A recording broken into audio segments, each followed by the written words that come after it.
I use words for every part of the race. So for the start, it's jump. Mm-hmm. And then for the underwater kicking, it's attack. And it's kind of funny because I have a mixture between English and Dutch words because I don't know, I started it in English and then I adjusted it a little bit and then a Dutch word came into it. So I have a word for every part of the race. And so that's how I visualize the race in the call room. Welcome back to another episode of the Social Kick Podcast. I'm Brian Lundquist, joined by Dr. John Mullen, and we've got world record holder Kira Toussaint. What's up, Kira? Not much. Getting ready for Europeans. Very excited. Ready to rock. Yeah, you're traveling. Yes, we are traveling to Budapest tomorrow, and the meet starts on Monday. So kind of a quick turnover between traveling and racing, but because of COVID, this was the only way we could do it. And but I'm very excited to be racing, and yeah, looking forward to it. Yeah, I bet. Back to another meet with no fans.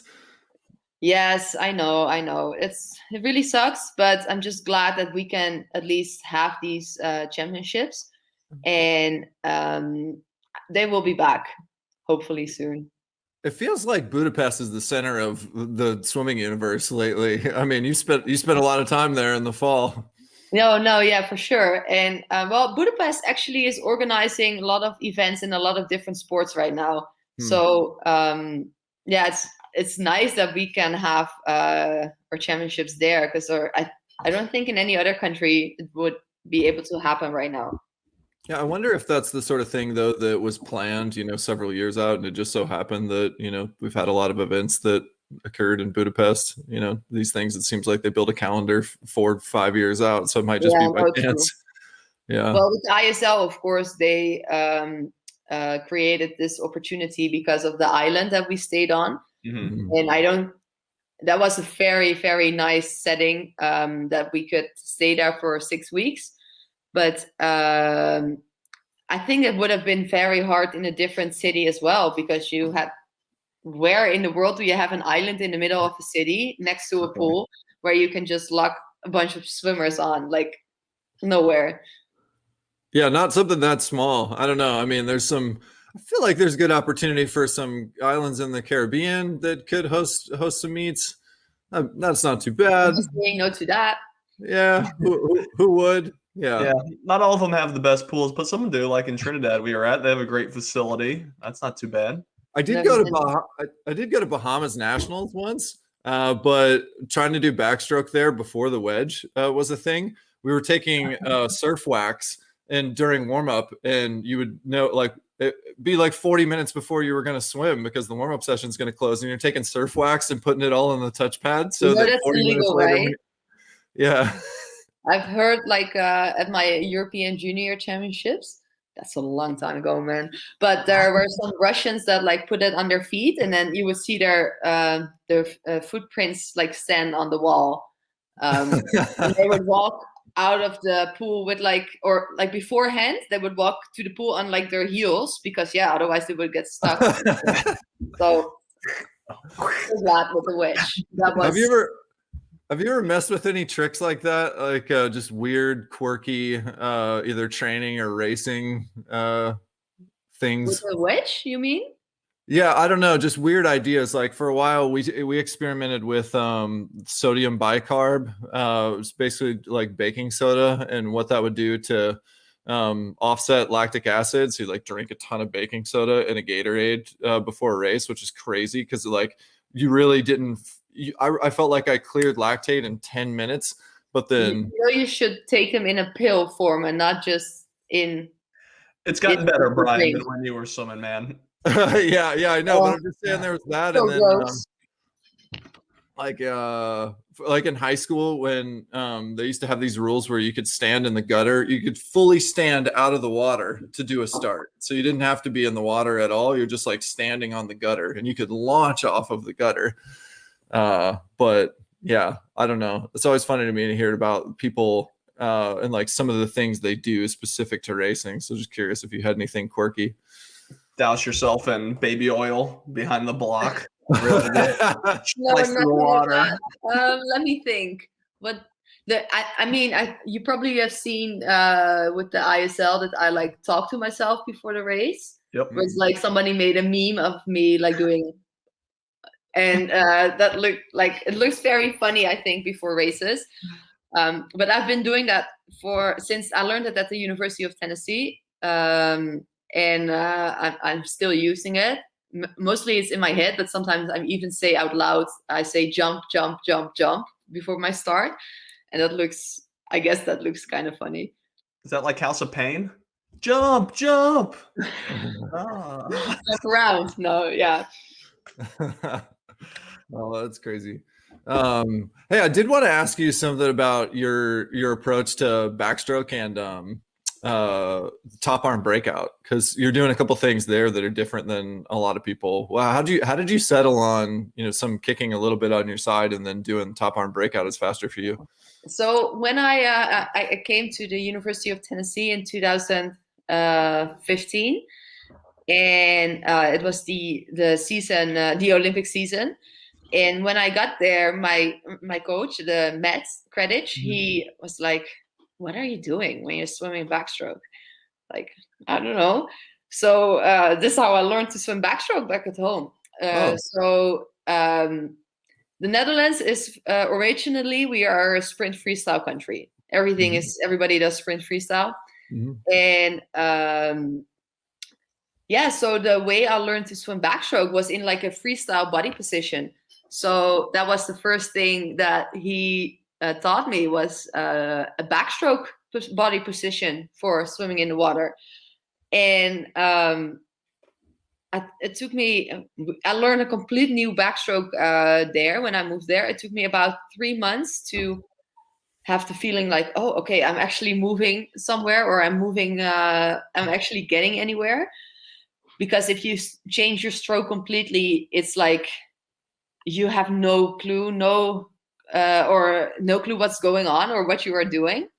And so I changed my stroke completely. And then same thing with the top arm breakout. That's something that the first 3 months that I tried it was terrible and terribly slow as well. So it's like every time I was like, are you serious? Is this really, you really think this is better? And he would be like, yeah, I'm sure it's faster. Okay. So we kept trying. And then after around 3 months, it was like, somehow like it clicked and I understood a little bit more, and the timing and everything. So it was a very fun process to change my way of swimming completely, but it was also very hard and very scary, because you have been doing something for 15 years, and then somebody that you haven't really worked with yet is telling you to do something completely the other way around. And so I put my faith in him. I love Matt. I'm a big fan of him. I will still want to go back to Tennessee to be able to train with them and their pro group.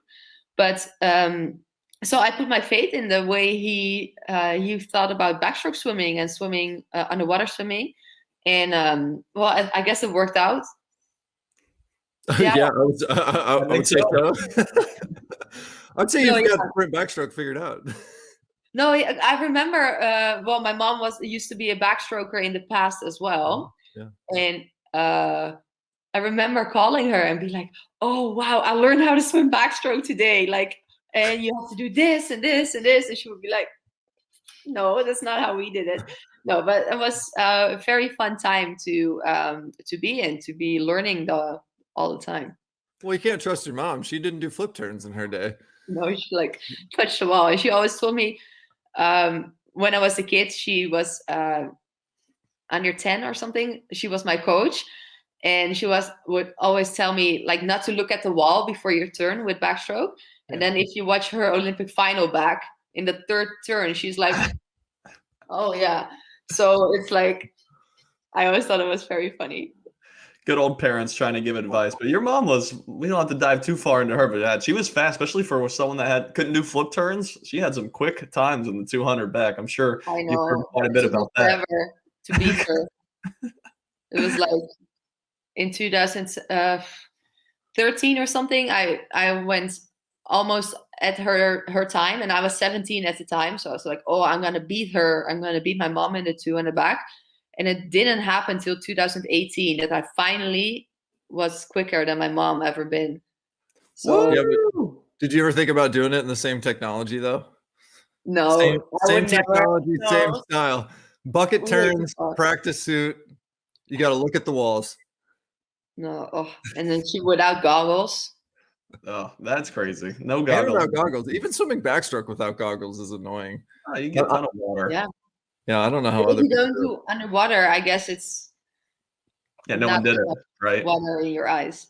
Yeah, but I want to come back to the top arm pullout. So that was because I feel like there's a lot of things with swimming that have been this way for a while that they're not necessarily measured objectively. Whereas, and I think that we're getting to a point where there's better technology with video analysis to be able to just assess, whether or not certain things are faster, coming in and out of the wall. But yes. was that sort of past the eyeball test, or do you remember having certain sort of objective, measurements for assessing whether or not that top arm pullout was actually faster for you? No, because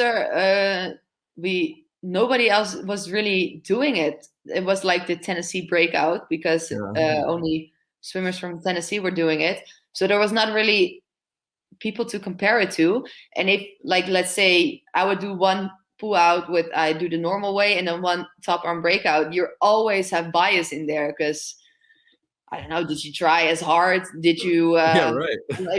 You cannot really measure that with one individual. You would have to have a very big group of people that are also pretty high level. So I think that's very hard to actually measure. I think it's more something that you try out and that you compare with yourself and decide if you like it or not.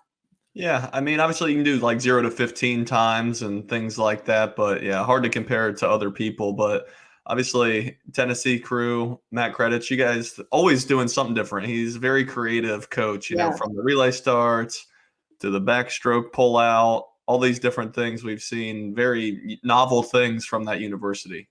Yeah, no, for sure. I really like that about him. He is always looking for ways to get better, teaching. He also tried to teach me breaststroke for a very short time period. Like, crazy ideas like teaching breaststroke. Yeah, but he was like, okay, after 2 weeks, he was like, okay, I think we should stop this project. Okay. So when someone asks you why you do your backstroke, why you start with the top arm, how do you explain it to them? Okay, so if you are doing underwater kicking, that actually people have tested before that if you do underwater kicking on your side, that you're actually can have a higher speed than when you're on your back or on your stomach. And the reason of that is that if you're on your side, you have as much pressure from the water from in front of you as behind you. And if you kick on your stomach or on your back, then the air above you will always make that you have less pressure coming from above than below you. And that's the reason that you can kick faster on your side. And then if you are already on your side, then you the reason that I'm doing the top arm breakout is because I want to stay on my side as long as I can, and then stay in streamline position as long as I can. So that's how it started. Well, he started it already before I came to Tennessee, but that's how I learned it. And it's very funny because I actually have seen a lot of people try it, like in warm-ups, try to do a top arm breakout. And they usually come to the conclusion that it's actually very slow, because if you do the timing the same as if you would do with your normal breakout, then you get stuck under the water. So the timing is it's different. You will have to do it later than what you would do if you start with a normal pull out in backstroke. So yeah, I think that's, if you don't know that, then yeah, you're gonna get stuck underwater. If you're just a regular back kicker, do you think it's faster, or do you think it's purely because you're a side kicker it's faster? I think if you're kicking on your back, I don't think it would make sense to do a top arm breakout, because then you would have to, when you're on your back, then you would have to switch to your side to go back and rotate. So yeah, so, I think so that you would mentioned, make sense. You mentioned that timing. You've had some close calls with the 15-meter mark. Do you has it been a challenge to figure out when to start that breakout? And yes, it has been, but that is quite a while ago. That was my the last time I went past 15, I think, was in the final of World Championships in the mixed medley relay. That was really bad. I felt terrible about that. But the thing is, a lot of people ask me if I count my kicks, but I don't count my kicks. And then somebody would say, like, why not? Because you can just do 1 or 2 kicks less, and then you will be fine. But I'm a very much not like I go on feel. I know exactly where I am in the water, so I don't need to count my kicks. And that's something that's like a process that has been going on for years. So of course, if you make a mistake in your race, sometimes that happens. Sometimes it went wrong in the past. I think right now it doesn't really go wrong ever. But I'm gonna knock it off.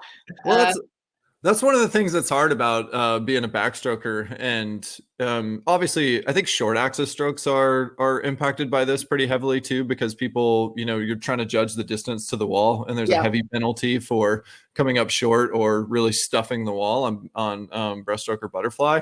So it's like a few things that, especially tapered, that if you were going off kick counts, well, your kicks are more propulsive by the time you get there. So it probably makes sense to go off of feel. But so I mean, I understand knowing where you are in the water, but when you're feeling really good, then you're moving a lot faster, and it can be hard to judge. So it's tricky. Yeah, but I don't know, I'm very confident in that I won't do it again. But don't don't pinpoint me on that, because mistakes can always happen. Hey, you got to be aggressive. That's how you get to be a world record holder. Yes. And on that front, I want to know, besides, we spent a lot of time on kicking and breakouts, but what else do you think that you do really well that makes you fast?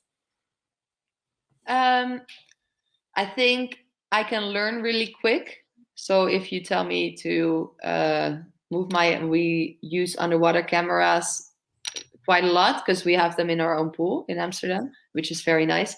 So if you tell me, like, oh, your hand needs to be slightly twisted, I try it, and usually, like, it comes pretty quick, and then I can learn that kind of stuff pretty quick, I think. And I don't know. I think I created some sort of pre-race routine that always, when I do go through that routine, I feel race ready when I'm done. Because people have asked me, like, how can you perform on a high level a lot of weeks in a row? Because that's usually in our sports, we have like you go train for half a year, then you do a taper, and then you do one big meet, and then you do the same again.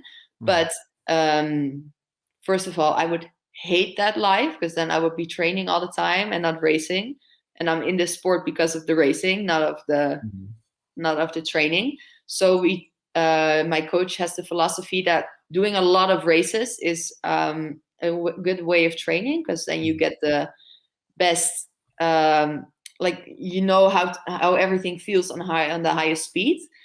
And but then still, it's hard to always be on that level. And I remember with the World Cup cluster in 2018, I looked at Katinka Hulsu, and she was always swimming fast. It's like, ridiculous. How does he do that? Yeah. So I asked my coach, like, how is that possible? And then he said, like, just wait, we are working towards that as well. And so it has been like a big development over the last 3 years since I have been with my current coach. And I'm just performing on a high level a lot of time, like a lot. Yeah, one thing that you mentioned, like you said, just the behind the block routine. You talked about jump, House of Pain lyrics in your head. I'm just kidding with that. But could you talk us through maybe a little bit more about when that process starts? Is it right behind the block, or is it go all the way back? I'm sure much earlier. I'm always at the pool, but like I start my warm up an hour and 10 minutes before my race. Then I do about 15 minutes of mobility and flexibility exercises. Then I do 5 minutes of high intensity exercises on land, which would be like core, a lot of different core exercises. And I always do that together with our physical therapist. It's like this little routine we developed together. I mean, I can do it by myself. I did with the ISL, I did it by myself because he wasn't there with me. But I really prefer doing it with him because it's like fun and otherwise I get bored. I guess. Routine, right? Yeah. So he mixes it up a little bit. Then I have been going for 20 minutes. Then right after those 20 minutes, I go to swim. I swim at 300, just 50 back, 50 free, always. And then it depends on the event. I do a couple of sprints, and then I get out of the water. That was the warm up. And I get into my suit, and then about 15 minutes before my race, I do 1 minute of very high intensity exercises on land. It's actually always the same exercises. There are 3 different ones, and I do some things with like reaction time. So some jumps and it's so hard to explain if you cannot really show what it is. But so after that 1 minute, I go to the call room, and then in between I have like swam my race in my head like many times already. That's not necessarily only on the day of the race, but also before or the days before. And so in the call room I do that again, and I use words for every part of the race. So for the start it's jump, and then for the underwater kicking it's attack. And it's kind of funny because I have a mixture between English and Dutch words, because I don't know, I started it in English and then I adjusted it a little bit, and then a Dutch word came into it. So I have a word for every part of the race. And so that's how I visualize the race in the call room. And also the reason that I'm doing that is because if you think about your plan, you have no time to think about anything else. So my coach always says, like, if this is your brain, just a little envelope, and this part of your brain is thinking about something else, you only have this part left to compete. So if you have your whole brain to compete, you will be a lot better. So with those words, I keep my focus on my task instead of, oh no, that girl is really fast, or who am I next to, or that kind of stuff. And that's I think the hardest part about swimming is the mental part, like learning how to handle the pressure and getting lost into your race or into other people. And I think that's something I really developed over the last, I think it started about 5 years ago, and keep working on that, and it kind of comes together right now, which is very nice timing. That is good timing. Hey, I want to go into this summer. obviously, you're coming up into championship racing season, going to Europeans, but you've already been swimming really fast this season. How are you approaching this Europeans meet? Like, as somebody who races a lot and thrives off of, regular racing, getting to dial in all of these things and learning how to kind of adapt to that sort of training and racing format. Are you this kind of person who's expecting to go fast, like really fast at every meet nowadays? Or are you looking at this as just a stepping stone before going into? I see European Championships as a big meet. It's there are big gold prizes being handed out there. I've never won an individual medal at Langcourse European Championships. So for me, it's a very important competition, and I really want to be really good next week. Yeah. It's not that I see it as, it's just stepping up to the Olympics. No, I think it's still a very big tournament. Does that mean full taper? Yes. Nice. Okay, cool. You're swimming all the backstrokes and the medley relay? Is that what's on the docket for you? Yes, I'm swimming the 4x100 freestyle relay on Monday. Nice. In the morning, and then at night you never know. And Tuesday is the 50 back. Wednesday is the 50 back final. Thursday is the mixed medley relay and the 100 back. So that's a rough combination. And then Friday is the 100 back final. Saturday is the mixed freestyle relay, and Sunday is the medley relay.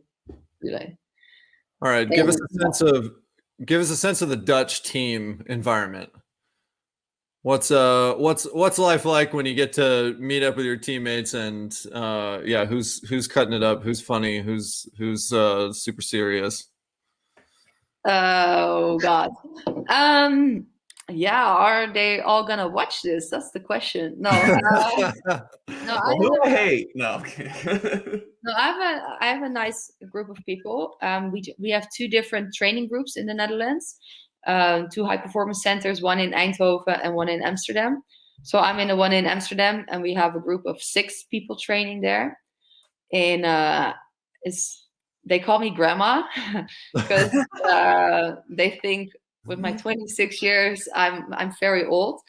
No, yeah, but that's mostly a joke because they are just in such different phases of their lives. They're going to high school, or they are, I don't know.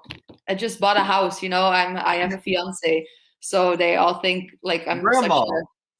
You make cookies. And I think we have a very fun group of people. I train with Kenzo Simons a lot and with Jesse Putz. Mm-hmm. And they say that I'm a fake sprinter since I do the 200 back as well. And I don't think I'm doing the 200 back, but I guess sometimes I have to. Because it's good for my 100. Actually, I have a very funny story, like after this. Okay. So they call me fake sprinter, and So world record holder in the 50 back is a fake sprinter. That's what we're finding out here.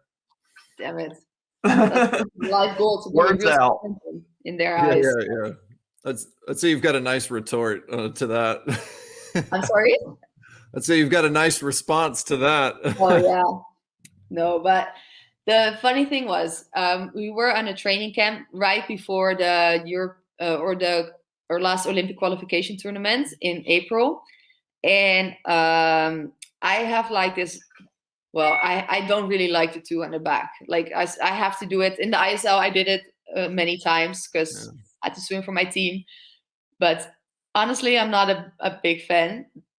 But my coach thinks it's very good for my 100. So in Eindhoven at the qualification meet, I entered the 200 back as well. And I always make sometimes I need how do you say that? Like a motivation from the outside, external motivation. So I made little bets with my coach. So this time he says like, oh yeah, the qualification time for the 200 back for Tokyo is very fast. And I was like, okay, so what if I make it, what can I do? So he and then somebody else called like, oh yeah, you should be able to do his eyebrows, because I don't know how we got to that, but somehow we said to him one time that he didn't really have eyebrows, and I was like putting on makeup with like one of those pencils. So everybody was at the dinner, and so everybody heard him say, okay, so if you make a cut in the 200 back, you can do my eyebrows. So at the first day of the meet in the morning, I finished and I made the cut. So the first thing I was thinking, I was like, oh, eyebrows, that was great. So I looked at him on the wall, and I did this to him.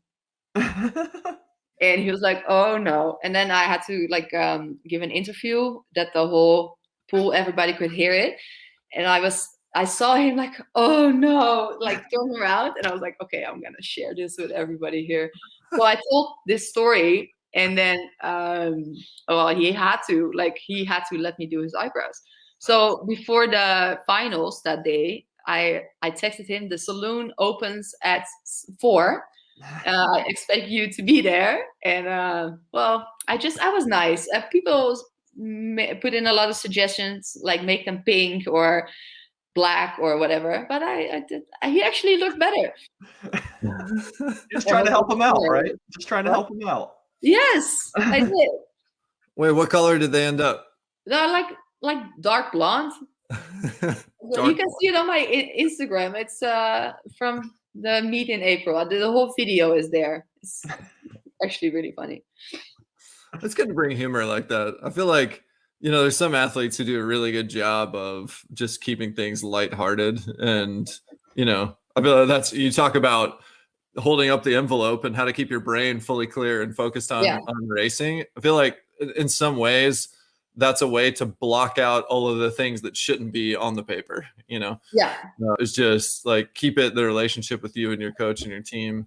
And I honestly feel like, maybe that's kind of how a teammate environment comes in at Tennessee. Like, when you're in college swimming, you get to look over at your team and have all these, just people that you have inside jokes with. And, you can kind of like have this moment with them, and it's kind of about the team and not about you.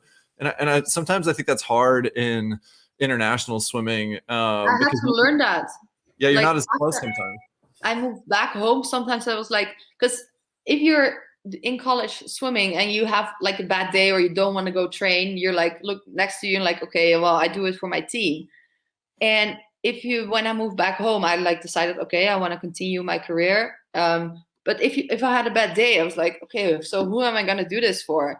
I really had to learn that, okay, I'm just doing it for myself. Nobody else, people care, of course, but it doesn't influence anybody else on how I perform or how I train today.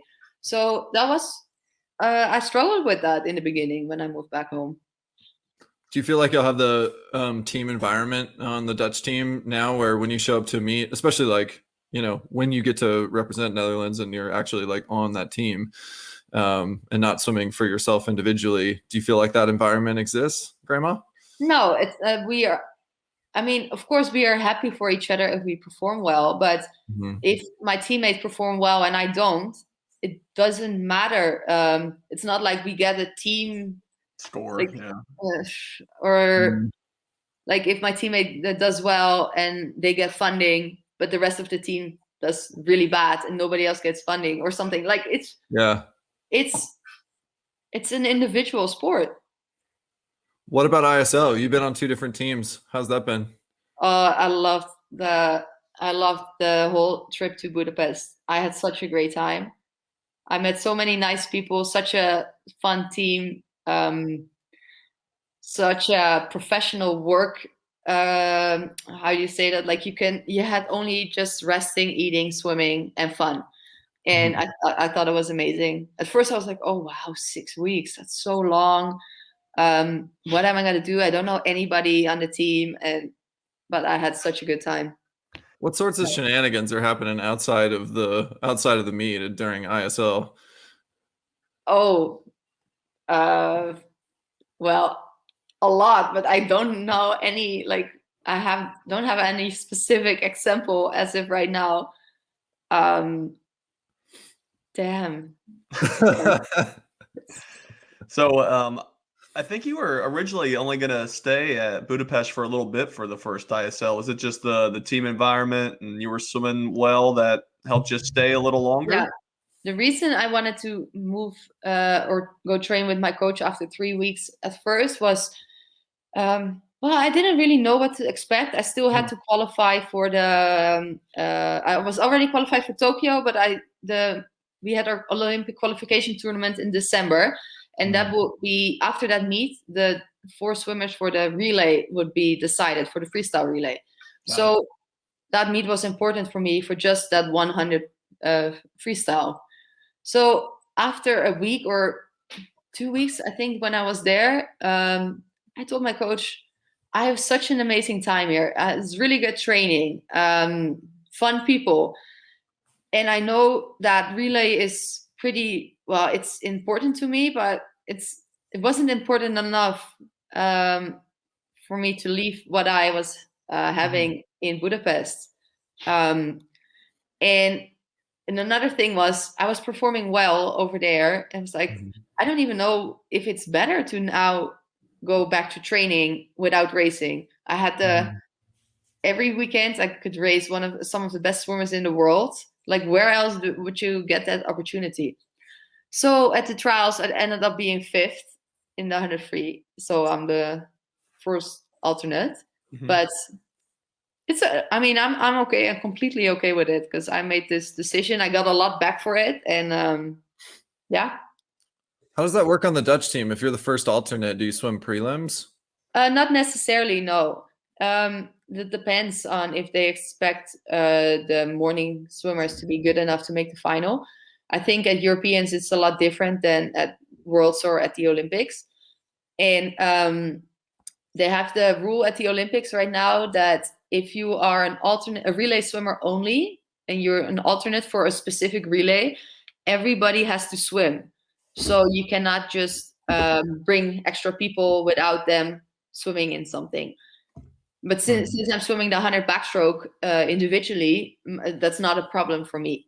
But if somebody else would have gotten 5th that didn't have an individual event, then they probably wouldn't have brought them to the meet because they then had to swim in the morning and you might not make the final then.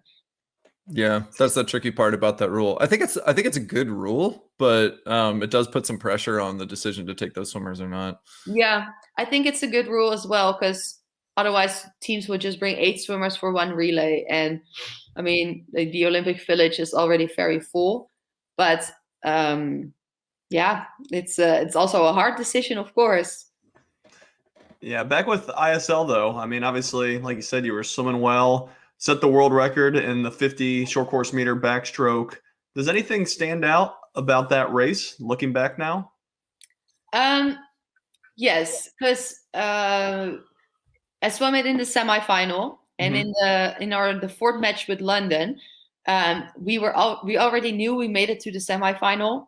So the coach told the team that we were going to play around a little bit with events. People could swim different events and stuff. And I always had the 200 backstroke before the 50 backstroke. And 200 backstroke just takes out a lot of energy. So in the 4th competition, Mel Marshall gave me off the 200 back because I was like, I think I can break the world record. I want to give it a shot and go for it. But then I put so much pressure on myself because some other girl had to swim the 200 backstroke because I didn't swim it. And I already felt kind of bad about that because nobody in our team liked 200 that much. And it was, of course, like I didn't swim the 200 for the 50, so the 50 had to be really good, right? Like really, really good. Yeah. So I went like 26.4. 26.3. I don't remember exactly. At least it was a very bad race. I think I don't even know. I got 2nd, I think. And then 5 days later, so not much had changed. I did in the semifinal, I did the 200 back, and it was I went out too fast, so it was a painful race. And so I went to swim down. It was the semifinal, so it was like exciting, but it was also pretty relaxing in where we were sitting. We were like just fooling around and stuff. And then I just went to swim the 50 back, and then boom, then it happened. It was like, because I was using the whole part and not just this part, because I was not focused on breaking the world record, or now it needs to happen, or I was just, okay, let's just race, let's see what happens. And wow. Yeah, I think that's that was a very good lesson for me. How do you think about that, channeling that energy for future meets? I think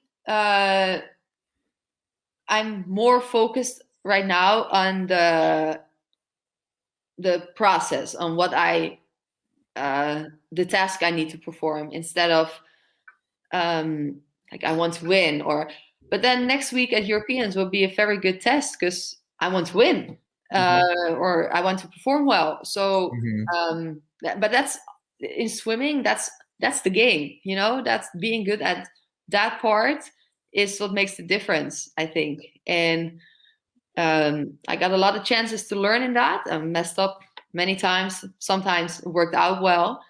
And I noticed that more and more time, it works out. And then, okay, oh yeah, it was pressure, but I handled it. And then that gives more confidence for the next time, and etc. So, yeah, I see it as a good test next week. Yeah, outside of, the mental approach, you were, 27-1 at the qualification meet in the 50 back. There's 26.98 very close by. And obviously you want to use the whole brain, not focus too much on it. Yeah. But what other changes are you looking to do that might get you in that 26 club? Well, I've been focusing. We have been doing many starts in training, because my start is, I think, pretty good, but it's not always consistent. So I might hit a very good one sometimes, but then the next one wouldn't be amazing. And those have been getting more consistently fast. And for the rest, it's just race. Like, I mean, it's not like you can be like, oh yeah, 26. Yeah, like it's just. Yeah, of course, I would love to break it, but it's not something, you can plan or anything. Hey, you talked about 200, or I guess the alternates overcrowding the village. Let's say just adding too many people to the Olympic Village. But what do you think about 50s of stroke? Yes, I mean, I think if you wanna, reach, like, the thing with the Olympics, they say they want to keep it interesting for young people, right? That's why they add like skateboarding and bouldering and those kind of sports. Yeah. So in my opinion, and I think a lot of people in the swimming community agree with me, it's a lot more exciting to watch a 50 of a stroke than to watch the 800 or the 1500 freestyle. So yeah, I don't really understand the decision of the IOC that they decided to add those events instead of the 50s of strokes. But yeah, I mean, I don't think I gonna when I'm still swimming, those gonna be Olympic events. I don't think so. Yeah, nobody's cutting away to commercial break during the 50s of stroke. No, exactly. So yeah, I think that's sad for the sport of swimming, especially for the people watching it. But do you find that affects how people perceive the 50s? I mean, in the US, it's been like almost a lack of respect for the 50s. I mean, finally the US started selecting the representatives on the world championship team from a trials event in the 50s of stroke, but it didn't used to be that way. Certainly not when I swam. 2019 was the first time, right? Yeah, I don't know exactly the year, but what's the process for 2017 was the first time they did that. What's your process for doing that? Are you able to are you qualifying via your 100 backstroke? No, we have a cut in the 50 as well for every tournament besides the Olympics. There's just a cut, and I think in the past they would make the Olympic events. They would make like 12th place of the last or the world ranking or the European ranking, and then they would make the 50 or the non-Olympic events the 8th spot. So it would be a little more difficult to cut, but no, yeah, we can qualify in 50s. Do you feel like the 100 back? Do you think about the 100 back as like the real event and the 50 as a play event, or to you are they on the same level? Well, yeah, you still have that a little bit because it's not Olympic. So if I think about my summer, yeah, I'm gonna swim hopefully 7 times 100 backstroke at the Olympics, and there's no 50. So yeah, then it is. But you can still become a world champion in the 50. So I don't see it as less important. Just that 1 year out of 4 years, it's a little lesser important, I think. And you mentioned, maybe not seeing the 50s in the Olympics. I mean, you're 26, you're improving year over year still. We have ISL around. Do you see yourself going for another Olympiad after this, or it's still a kind of wait and see moment? I'm definitely going to swim after Tokyo, but I'm not going to say or promise, because you don't know what happens. You never know. Like, I have a lot of fun in swimming right now. So I definitely want to do this for a longer time. But yeah, you just never know what happens. Maybe in a year, I'm like, I don't like this anymore. And I go do something else. But I don't think so, but I don't know. All right. I want to finish with just a few rapid fire questions. Okay. What's the hardest race in swimming? I think 4 a.m. Olympic gold, world record, or ISL MVP? Olympic gold. Then world record, then ISL MVP. Yeah. No, that money would be nice. Are nose clips cheating? Nose clips. I think they're stupid. I don't know why people use them. No, I don't think so. No. If you want to use a nose clip, you can. well, you can go on your back. You're doing freestyle backstroke, so you don't need one. No, water doesn't come out of my nose. I figured out like later in my life that other people had water coming out of their nose. I don't know. I'm not doing anything special, I think, but that just doesn't come out. Not doing this? No, I can't. Just like this. No, I don't know. There are 3 strokes that you do on your front, but there's only 1 stroke that you do on your back. But for equality, don't you think there should be more strokes you do on your back? No. Who comes up with these questions? Brian does. All right. What's the most southern thing about Tennessee that you picked up that you loved while you were there? Oh, God. I didn't really like very much of the southern food, to be honest. I remember ordering an iced tea one time, and he asked me, "You want sugar with that, ma'am?" And I was like, "Sugar? No, I don't want sugar with that." And then it just got cold ice or cold tea, and it was like in Europe, iced tea is like a very nice drink with like sparkling water, and I don't know. No, I don't know. It's not everything deep fried is also not really my thing. Maybe I can listen to country music. There you go. Yes. All right, and I like going to the football games. I like that a lot. Yeah. I still don't really know what's going on, but it was always fun to be in the stadium. All right. Are we going to see a 56 this summer out of Kira Toussaint? A 56? Let's start with 57 then, I guess. Why? Why can't you just skip over 57? You need to set 55. Yeah, why not 55? There you go. Why not? No. That was not my response. No, my boyfriend is laughing on the couch. He's like, okay. But I